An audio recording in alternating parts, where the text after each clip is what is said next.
for that great introduction. Thank you, Beverly. So I want to talk about our first theme, which is talking about how victims and relationships can have, or victims and traffickers, can have relationships and how that becomes coercive. Estelle and Sergeant Graves, can you talk about the types of relationships you see in your investigations? So, in addition to doing labor law violations, if the DOL identifies that there's a potential trafficking situation, then we can do victim screening when we go out to a workplace. We also have cases that we get from advocates, or we may have somebody who walks in to file a complaint, and when you ask them screening questions, they say, well, I don't have my passport because my employer took it. And these types of things that help us identify if this is a potential trafficking victim, where we can connect them to services like service providers like Safe Horizon. For the relationships we see, I think you heard this, but it's all about dependency and power. And the vast majority of my cases, the workers live in employer-provided housing. Often the employer controls their transportation in addition to their income. We have a lot of statements where the employer will tell the worker, I'm the only one who will give you a job. You're one of my guys. Everybody else knows that you're one of my guys and they're not going to give you a job. Which is so close to an ownership statement. And the employers manipulate the workers. The vast majority of my cases are also immigrants, and immigration status is the biggest thing that's held over. Threats to call ICE, statements like, my brother-in-law is a police officer, and if I turn you in, they're going to believe me because I'm a U.S. citizen. Anything along those lines. I think that's... Well, we see all the relationships that we generally see is I've yet to see ever a stranger relationship. They might have started there, but by the time we get to the point of victimization, there's a familial relationship that goes on, especially in sex trafficking and labor trafficking alike.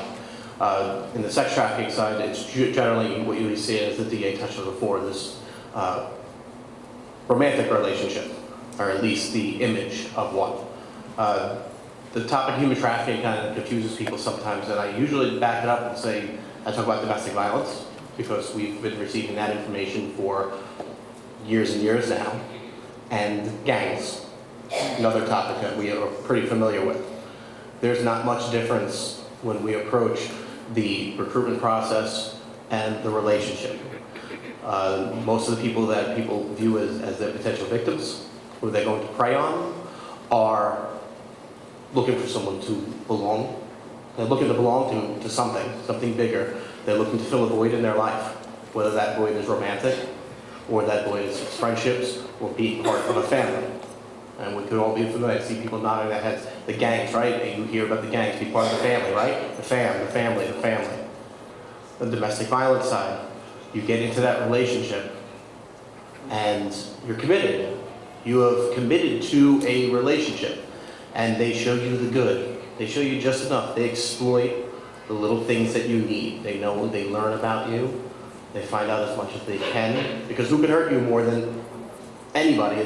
Someone that knows you. A perfect stranger says something to you on the street. Does anybody really care? No, it stings for a minute. You walk away, call the jerk, and you move on your way. But when a family member does the same thing, it really hurts, because they know where to poke. They know where to get you. So our traffickers are just looking to exploit and get in at the base level, and absolutely become the dominant force in both sex and labor trafficking, that I'm the provider. You come to me for everything. You want work, you come to me. You want love, you want money, you want attention, you want to eat, you come to me. It's no doubt that most of our victims have been introduced at an early age, and they've been past victims of abuse by many victims that I've come in contact with, that have shared their stories with me, family members, or close members of the community. So we absolutely have to look towards those relationships and understand how someone can get pulled into them. Thank you. This next question is for Beverly and Gabrielle. can you go into a little bit more detail on the relationship dynamic that you had in your situation? So for myself, I was 16 years old, and the gentleman, the human trafficker, was recruiting me for 2 years. So you have to understand something. You're hearing trafficker, you're hearing about what makes a victim fall into the life, you're hearing about how it's controlled. We cannot sit here tonight and provide the information that we need to provide, okay? So here I am, 16 years old, and the trafficker's following me home. He's entering my home. He's sitting at the table, speaking to my mother, because she's a single family, raising me. You know, I came from a well neighborhood. You know, do I look like I was trafficked? Let's move forward. I'm 27 years old, out of the life, rebuilding myself, going to college, seeking healing and counseling from places like Safe Horizon. Okay? What happens? I get in a car. I'm state trafficked. There's all types of levels of trafficking. We need the community to come out and learn. It's for free. You have all these leading providers providing the training for you. Get involved. Move forward. I end up in a fancy mansion in Connecticut. My first night, 100 men came through. By the third gentleman, I'm running to the bathroom to take a bath. The enforcers came in. Who's the enforcers? Come to the training. We need to talk. Okay? I took a punishment. I'm in the basement. I'm suffering. But God was with me. He was with me that night. And I planned my escape.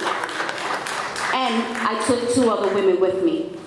The third woman couldn't come with me because she was an immigrant and she didn't have papers and she was afraid. You don't have to be afraid. Come speak to Safe Horizon. They'll tell you that you'll be protected. Okay? Yes. Tonight when you go home, I want you to do this math equation because I want you to show you the money that's involved. This is a male problem, this is a money problem, this is a power problem. And it's happening globally. My sisters across the sea are going through worse than what we're going through. This should not be in America. Tonight's equation for you is, I want you to take 2 prices. 1 pimp and 3 girls. $60 for 15 minutes, $124 an hour. Do 40 hours times 52 weeks times 12 months. And you tell me what that one man gets to make tax-free. We're the stakeholders. We're the voters. And we are the community people that need to get together and stop it. End the demand.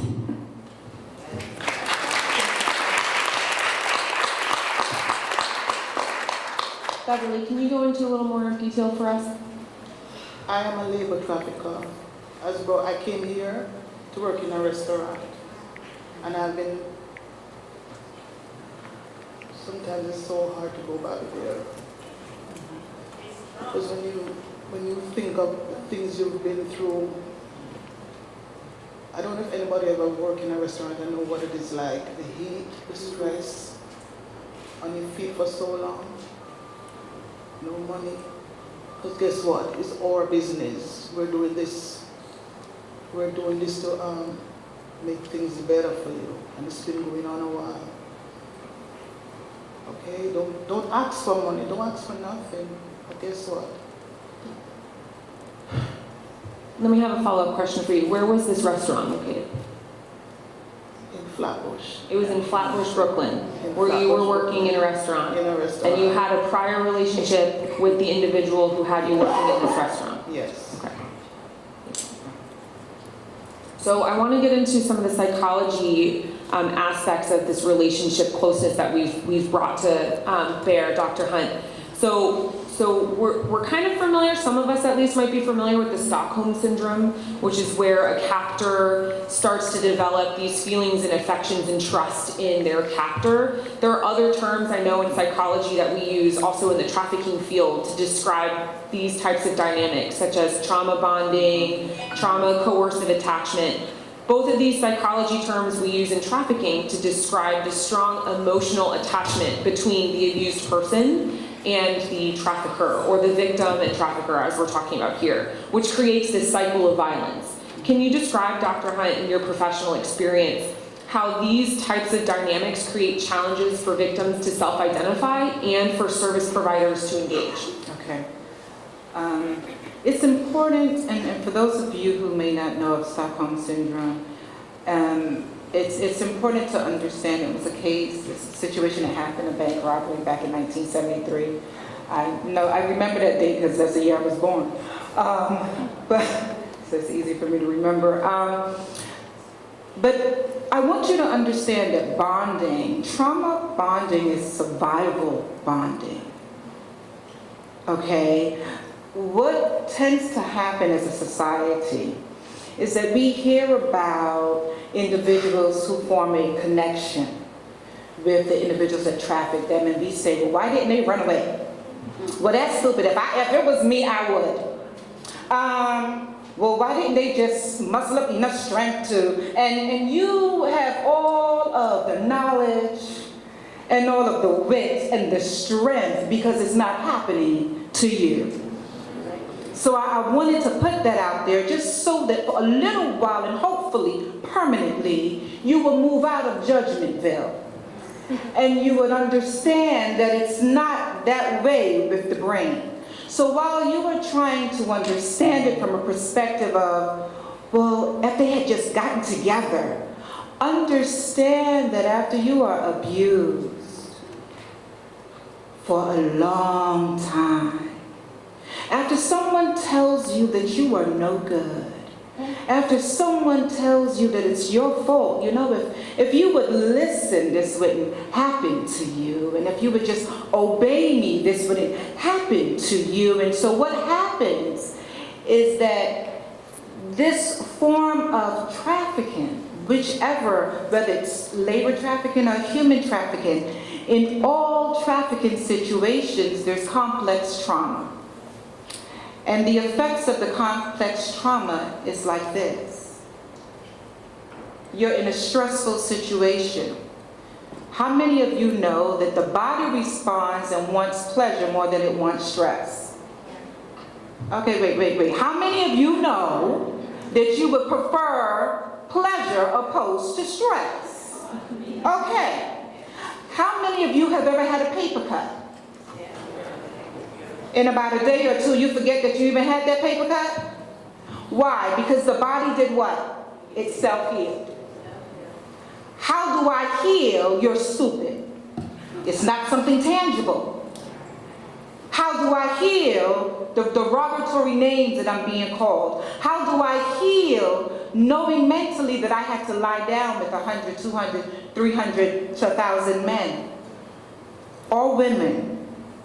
Because we tend to think that it's only men that commit crimes. We are biased that way, but it's not the truth. So these stressors, which is medically referred to as cortisol, right? The stressors in the body start to turn on. And as those stressors turn on, they elevate within the victim. And because the body responds more and wants pleasure, when the perpetrator says something like, do this for me, you see what you made me do? If you would do this, things would be better between us. I wouldn't have to beat you if you would do this. So the reward of survival is, so maybe I should do it so that the hormone, right, can change from cortisol to dopamine. Okay? So while you're thinking it's a choice, it's cognition, it's cognitive. And that is something that we don't talk about. We don't talk about that the relationships form because there's a connection of, well, if I listen to him or her, I won't experience the pain. It's survival. He'll say, now, you see, you did what I asked you to do, and now come. Now you can eat. Come Come on, I'll take you to get some shoes. I'll take you to get some clothes. So you see the pleasure reward? So if I behave, so he's not that bad if I just listen. You know, and then you start to talk about, you know, my life was hard too. It wasn't easy for me too, so now they're starting to relate. And you're saying, how could you relate to a perpetrator? They relate. These people are very tactful in how they come across. That's why the grooming process takes place, right? So it's, you know, I'm from the Caribbean too. Beverly said, who's from the Caribbean? It's easy for me to say, well, yeah, I'm from the Caribbean too. What island are you from? Jamaica? I'm from Barbados. Wow, we have that in common. You know how we go. Conversation starts like that. And before you know it, you're trafficked, but you started a bond because we have a familiar thing in common. So understand that relationships, as it relates to human trafficking, is formed very easy. And then the stressors kick in, and you're on survival mode. So you do what you're told. You want to behave so that you can live. And you grow attachment that way. You grow connection that way. And while those of us who are in society is saying that doesn't make any sense, for the brain it does. Because you're on survival. And what makes it difficult for the clinician then, right? Because what happens is the victim starts to connect their identity to whatever they're called. They start to connect their identity to that person or that group, whether it's the 6 of us that have the same tattoo. And so that's my community. My community is the girls that I ride with, that we do the stuff with, right? And so what happens is you call yourself that. You acknowledge yourself. That's how you identify as. And that's even something that you'll hear survivors say.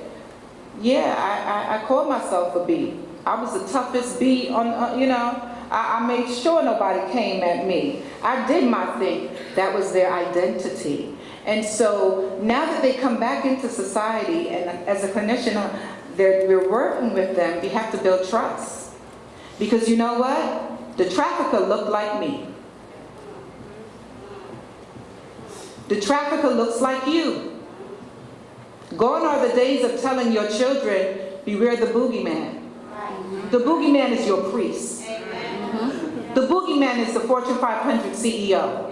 The boogeyman is a bank teller. The boogeyman is a cop. The boogeyman is a doctor.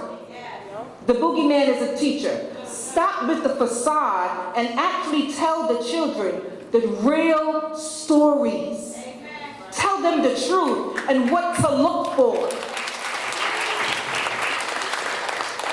Because then by the time, and I pray that they do get saved and that they meet a physician like me, I know that I have to build trust. But I know that I have to understand that trauma, there is no one size fits all. And what strategy that may work for one person may not work for the other person. But I know that there was a relationship that was built, believe it or not, between them and the perpetrator. And I will hear things like, but I love him. I don't know who I am without him. I miss him. Please don't lock him up. And I hear things like, my daughter's gone again. She went back to him. And we're looking all over again for this young lady or this young man. So it can be very difficult, but we build trust and we understand that it's about building a new community. Yes. We have to build a new community for them. One that understands, one that's loving, empathetic, and forgiving. We have to be able to situate those things. And so that's really what it's about. That's the real stuff. Thanks for both you and Estelle. Talking about these relationship dynamics, how do they pose challenges in your investigations? So if we are, as the Department of Labor, going into a place of business to do an investigation, we basically are going to have 5 minutes talking to somebody. And that has to be, clearly it is not enough time to counteract somebody who has worked for this employer for, let's say, 12 hours a day, 7 days a week for the last year, where they've been told over and over, I have this authority, I have this control, I'm the one who makes decisions for you. So we rely very heavily on partnerships with service providers. And when we go in, we tell the workers, we do our labor investigations, but we also ask. And our labor investigations are questions like, what time did you start today? How many days a week do you work? How much was your last paycheck, to kind of calculate to make sure that it's minimum wage. And we do a little bit of know your rights. We say nobody should be threatening you in the workplace. That could be a criminal act. There's services available. There's emergency shelters. Here's a hotline number. It's your choice to call. You have rights. Here's my name and number. You can always call me and I can explain to you what it is that we would do, and then you can make an informed decision about what choices you want to make. But that information is going to be one drop in the bucket of all the information they've heard to the contrary.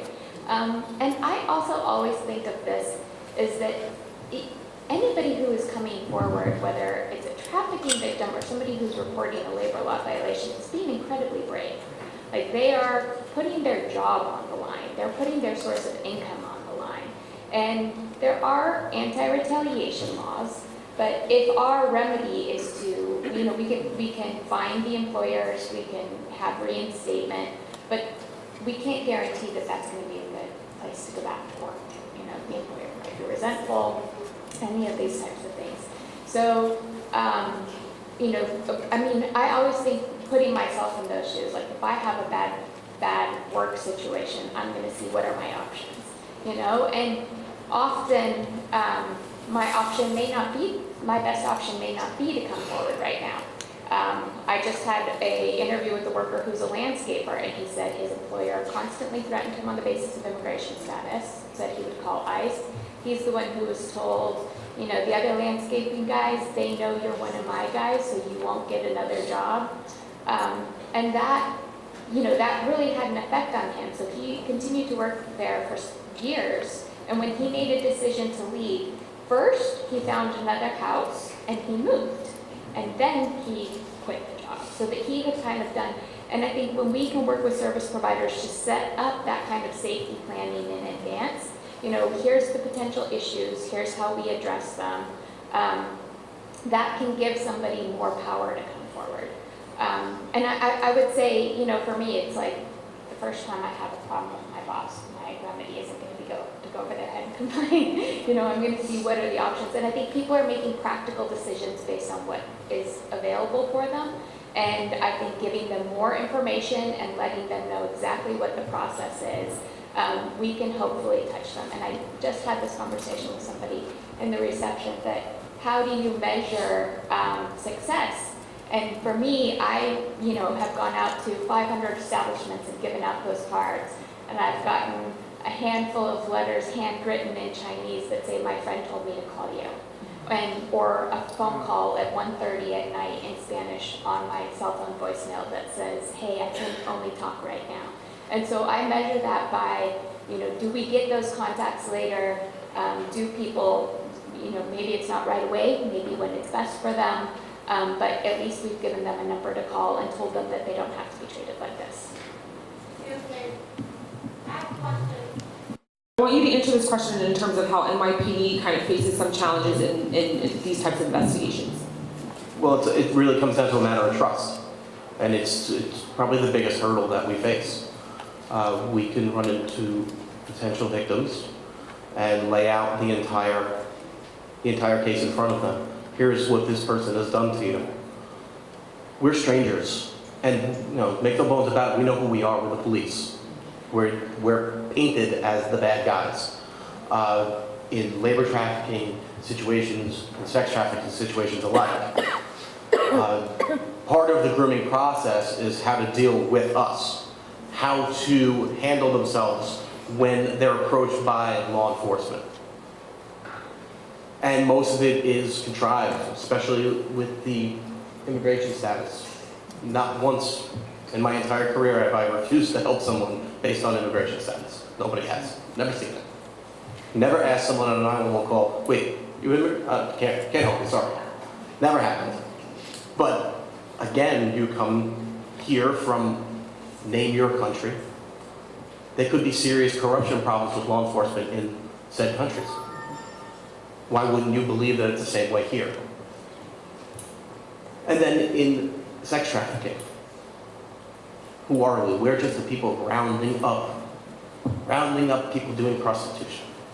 And that's all we care about. We don't want to help them. That's what the traffickers say, especially young, multiple people. It's just driven home. It's driven home.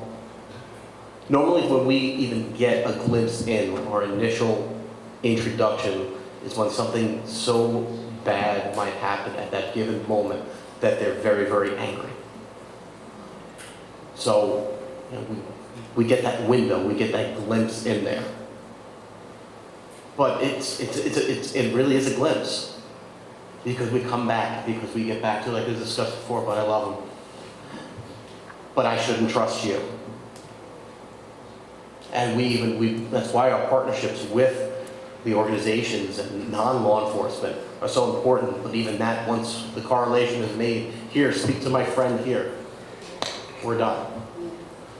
But sometimes we have to, and the most difficult and the challenging part for us as the investigators is to lay out the information, take the abuse that we get thrown in our face sometimes by very young people, but give them the option, and we gotta let them walk.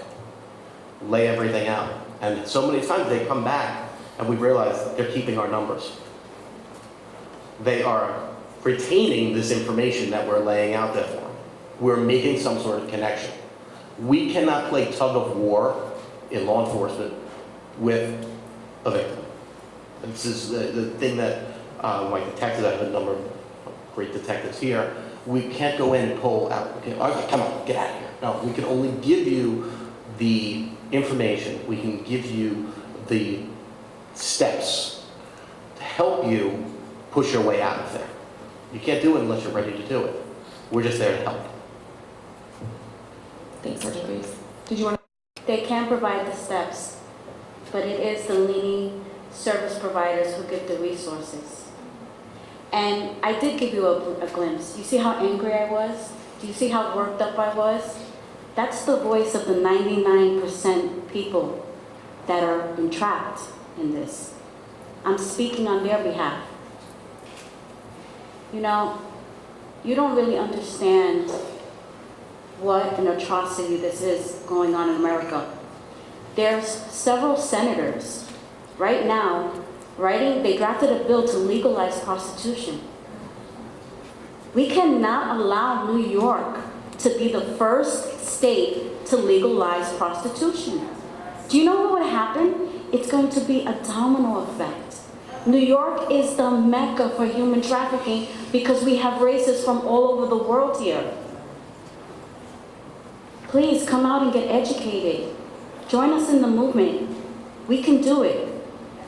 So I have another question for Dr. Hunt as well, because I know we're getting close on time. Because Hollywood's influence has had a lot on this topic, there's been a public perception that has developed, as we had talked about before, that labor and sex trafficking only occurs overseas.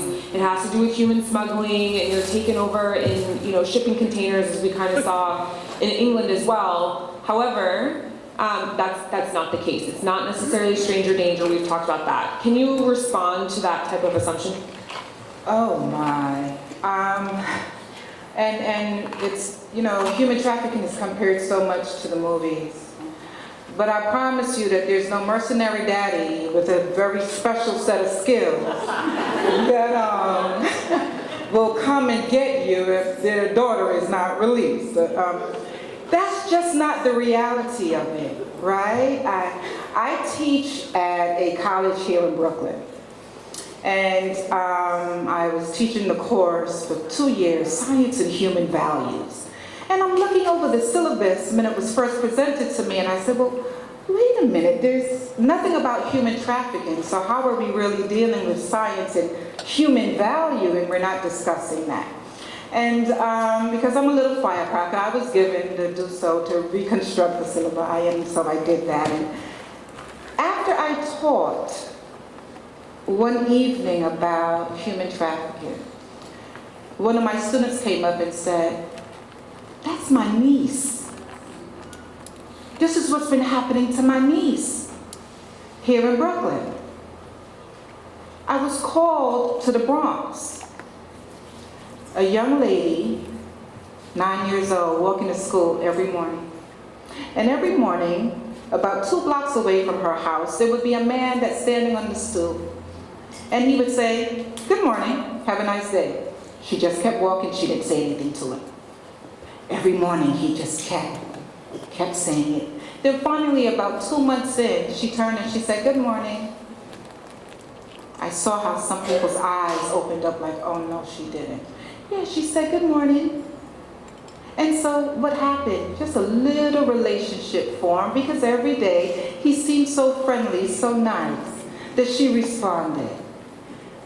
Couple months in, guess what happened? Where is our baby? She didn't show up at the school. So now we're looking for her. This is the Bronx.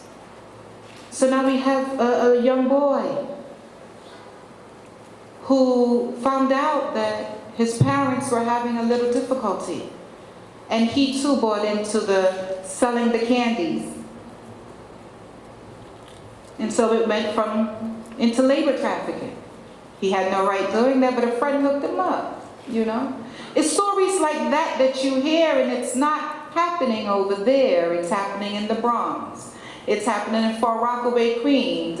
It's happening in Brooklyn. It's happening here. And we're so caught up with it's happening over there. You know, I like to say it takes a village. We hear that a lot. Who's heard that? Oh, it takes a village, right? But if the village is in denial, the innocent is in danger. If the village is unlearned, the innocent are in danger. So I don't want you to be a village if you're going to be an uneducated village, because you're not helping. And the proof that I get tonight, seeing your lovely faces, says to me, the village is showing up. That's what you're saying back to me tonight. You're saying, Dr. Hunt, you know what? We don't know it all, and we might not understand your medical terms and all the other stuff. But we want to know enough so that if we see it, if we can identify it, we can call somebody. We can say something. We can beat the drum for our communities. Why? Because you understand that it's not happening over there. It's happening right here, and the village is going to show up. So I thank you for that. Flags that we can look out for in our neighborhoods to be able to identify trafficking. Can I provide 3 examples? So, one of my classmates, she came to Brooklyn to go shop at BJ's. She lives in the city, and she came over here and she went and came off the train and was going to take a cab to BJ's. She noticed that the cab driver was flagging her down. And she was like, what's going on? Like, he's an Uber, why is he flagging me down? The other girlfriend noticed on the dashboard, the gentleman had multiple young ladies on his dashboard. And when they asked him who they were, those are my family. But they were white, Spanish, black, Indian. That's an international family. Second example. I'm sorry. I'm known as a rock warrior, that's a rebel, outsider, and a troublemaker. The second example is one of my girlfriends that live here in the borough was taking her child to school and went to the local bodega. Of course, the players are always hanging out in the store. We know who the players are. And there was a conversation going on openly while she's buying her kid snacks about how in the basement they had girls for service. In Harlem, there's barbershops with rooms in the back of girls hidden. There you go. It's human capitalism. right? So Graves and Estelle, can you go into some case detail and provide us maybe 1 or 2 case examples of what you guys have seen from a law enforcement perspective? Sure. I'll actually, I'll talk about my first interaction with human trafficking. It's before I was even with the human trafficking team. It's the reason I'm doing this today. I was in the Internal Affairs Bureau, and we got an allegation of a member of the service involved in trafficking of a minor girl. Spoiler alert, he had zero involvement whatsoever. He actually called it in. And it got mixed up and somehow got twisted around. But was it going on? It absolutely was. And where was it going on? Canarsie. And an area of Canarsie that I was familiar with because when I first got promoted sergeant, I went out to housing and I spent a lot of time out in Canarsie. And it was in the neighborhood in Canarsie that I would drive through and always comment to myself, this is a nice neighborhood. It's nice through here. It looks like the neighborhood I grew up in. And I always complimented the blocks, the houses, everything was well kept. The neighbors were very nice. They would wave. It was just a breath of fresh air. I felt so nice over there. And I leave, and sure enough, it takes me to a single-family home in Canarsie, and there's somebody running a brothel out of this house. Not only is it a brothel, but there are minors being run out of this house. This is where I came into contact with the Vice Human Trafficking team. I met these detectives for the first time because now I'm handling the corruption part of it, and they're handling now this trafficking element, which is completely foreign to me. Well, I was a quick study, and I saw the absolute compassion and the dedication that these detectives showed towards this case. And we did a rescue. We got our 15-year-old, and we got her back home. Mom was a lovely, lovely lady. This wasn't where you walked in and didn't want to touch a wall. This wasn't a mess of a home. This was not a mess of a life. Did the kid have some challenges? Yes, who doesn't? But Mom was a good mom. This kid was not a bad kid. She was a challenge, don't get me wrong, but what 15-year-old girl is not a challenge? Can't wait till my kid grows up. And we get her, we speak to her, and she doesn't want to cooperate with us at all. Again, I'm new to this completely, and they stayed. No, we're just going to stay on this, no problem. And they took it from her. A lot of sass, but a little bit of information, and we're targeting the right people. And there was a whole network of these bad guys. And this wasn't some organized, crime syndicate of geniuses. They were morons. All right, let's just not mince words. They were morons. But they did find a young lady to exploit, and attempted to exploit further through her because she felt special. They made her feel special. It took me a while to understand this. Well, we made the arrests.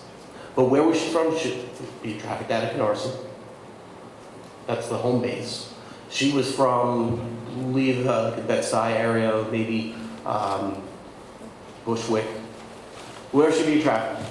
Well, yeah, she worked out of the house in Canarsie. They took her out to East New York. They took her out to Bay Ridge, and every place in between. They went to New Jersey. They went to Connecticut. They went out to Long Island, and Queens, and the Bronx. They took her all over the place. They didn't discriminate for any neighborhood. Apartments, houses, commercial establishments, hotels, motels, Holiday Inns, all of them. And we did, we made the arrest. We got 7 years. I can't believe this. This is great. This is what I want to do. It was the first aha moment of my career where I said, this is what I want to do. And luckily, an opening opened up. And the detectives, I fooled them. They thought I was the one. Put in a good word for the boss, and yada, yada, yada. 7 years later, I'm still in the vice position. And it was the best decision I ever made. Because I got to meet people that are sitting here. I got to meet and work with the most dedicated prosecutors I've ever worked with. And I have the greatest detectives who, it's not all about let's get the bad guy. Yes, that's what we want to do. Don't get me wrong. With the police department, we want to get the bad guy, we want to put him in jail. But our first priority with the trafficking team is to help the person who needs the help. We'll get there. That person's going to be there. We'll get them when you're ready. But it was a different approach, and the best compliment I ever received from more than one was, "Wow, you're not like the rest of the cops. You guys aren't like the rest of the cops." Thank you. But we're working hard in training, and again, trafficking is still new, and the laws are new, and the police force is constantly evolving, and we're working hard at training, and that's a personal endeavor on my end that I've been working on for years to get the rest of the police department on board.